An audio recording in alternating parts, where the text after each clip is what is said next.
Hello, my name is Frida Hernandez, and I am going to be talking about the Woodstock Act and the 18th Amendment.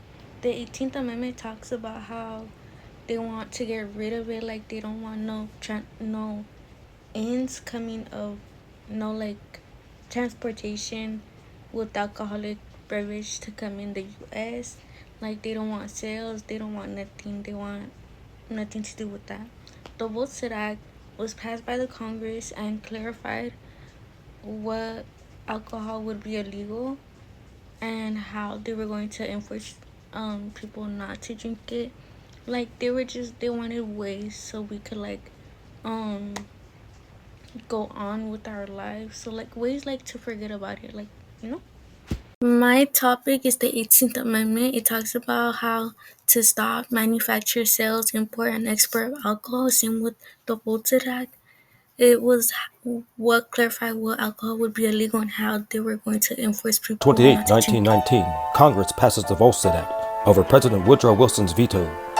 The Volstead Act provided for the enforcement of the 18th Amendment to the U.S. Constitution, also known as the Prohibition Amendment.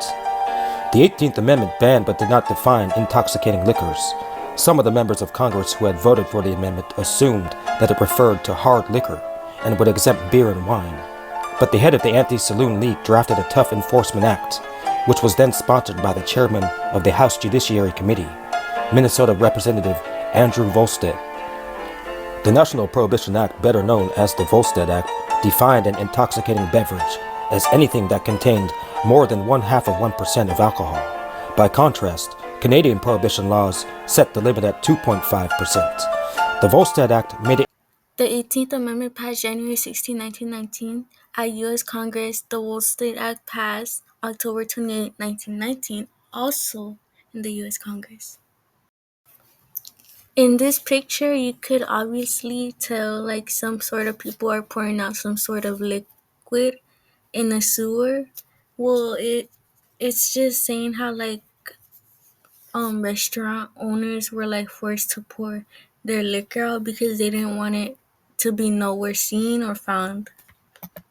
Who was involved in this topic? In the 18th Amendment, Wayne Wheeler and the state was involved, and in the Woodstock Act, Andrew Woodstock and President Will, who was affected with the 18th Amendment. People wanted to limit it because they thought it was more abuse, and with the Woodstock, didn't want nothing to do with it. How did my topic change over time? The 18th Amendment, it didn't stop people from making it, so more selling, and the Woodstock Act, the supplies were provided. This basically concludes the end of my project, which on me talking about the Woodstock Act and the 18th Amendment. How the 18th Amendment they wanted to stop, no selling, nothing, none of that, and they will make you spill it out. And the Woodstock Act is just like what they're gonna do to stop it.